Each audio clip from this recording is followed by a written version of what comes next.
21 বছর ধরে একাই একটি শিক্ষা প্রতিষ্ঠান পরিচালনা করছেন আবু জাফর। বর্তমানে তার এই প্রতিষ্ঠানে শিক্ষা গ্রহণ করছে 350 জন সুবিধাবঞ্চিত শিক্ষার্থী। কিন্তু নিজের স্বল্প ইনকামের অর্থ দিয়ে আবু জাফরের পক্ষে আর স্কুলের ব্যয়ভার বহন করা সম্ভব হচ্ছে না। তাই তো সমাজের বিত্তবান এবং সরকারের নিকট সাহায্য চেয়েছেন তিনি।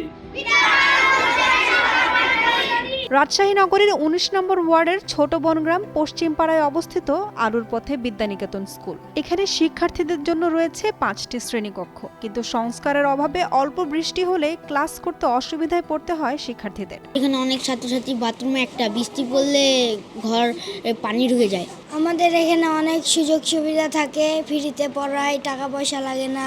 তারপরে আমাদেরকে স্যার যেভাবে হোক সেভাবে আমাদেরকে বই নিয়ে এসে দেয়, আমাদের পড়ার জন্য সুযোগ সুবিধা করে দেয়। আমার 2 নাতিন এখানে লেখাপড়া করে, তার বাবা নাই, মা নাই, এতিম। আমি মানুষের বাড়িতে কাজ করে 2 বেলা 2 মুঠো খাবার জোগাড় করে দিই।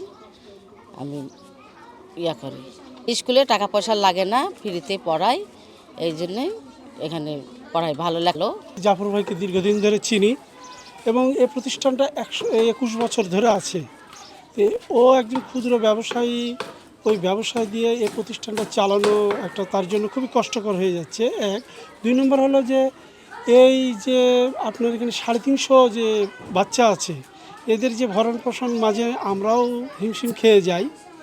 আসলে ওনার যদি সমাজের যদি বিত্তমান মানুষরা যদি একটু এগিয়ে আসতো, তাহলে আজকে হয়তো বা সে তার যে চাহিদাটা সে পূরণ করতে পারত। এই প্রতিষ্ঠানের শিক্ষার্থীরা কেউ এতিম, কেউ বা আবার দিনমজুর পরিবারের সন্তান। আবু জাফর জানান, অনেক কষ্ট করে কোনো রকম টাকা পয়সা না নিয়ে 21 বছর ধরে এই প্রতিষ্ঠান চালাচ্ছেন তিনি। পর্যায়ক্রমে তার প্রতিষ্ঠানে শিক্ষার্থীর সংখ্যা বেড়েছে। আমার স্বপ্ন হচ্ছে যে এই প্রতিষ্ঠানটা একদিন কারিগরি বিদ্যালয় হবে এবং এদেরকে হাতে কলমে শিক্ষা দিয়ে, শুধু হাতে কলমে কারিগরি শিক্ষা না, এদেরকে কোরআন এবং হাদিসের আলোকে মানবিক, সৎ ও ভালো মানুষ হিসেবে গড়ে তোলা। সরকারি কোনো অনুদান পেলে এ সকল সুবিধাবঞ্চিত শিশুরা শিক্ষার আলোয় আলোকিত হতে পারবে বলে আশা ব্যক্ত করেন স্থানীয়রা। এখানে বিনামূল্যে পড়াশোনা হয়, সে খুব ভালো পড়ায়, নিজের সন্তানের মতন দেখে, ওই জন্য আমি লেখাপড়া এখানে করাচ্ছি। সে খুবই ভালো লেখাপড়া করায়। উনি 21 বছর যাবৎ এই প্রতিষ্ঠানটি চালাচ্ছেন, যেখানে হতদরিদ্র ছেলেমেয়েরা ফ্রিতে লেখাপড়া করেন। অনেক ছাত্রছাত্রী প্রায় 350-এর মতন।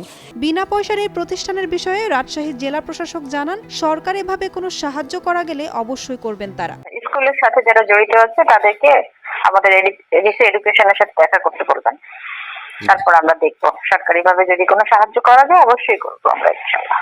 ঠিক আছে। আবু জাফরের একটি ইলেকট্রনিক দোকানের আয়ের বেশিরভাগ টাকা খরচ করেন এই প্রতিষ্ঠানে, যার ফলে পরিবার নিয়ে কোনো রকমে দিন পার করছেন তিনি।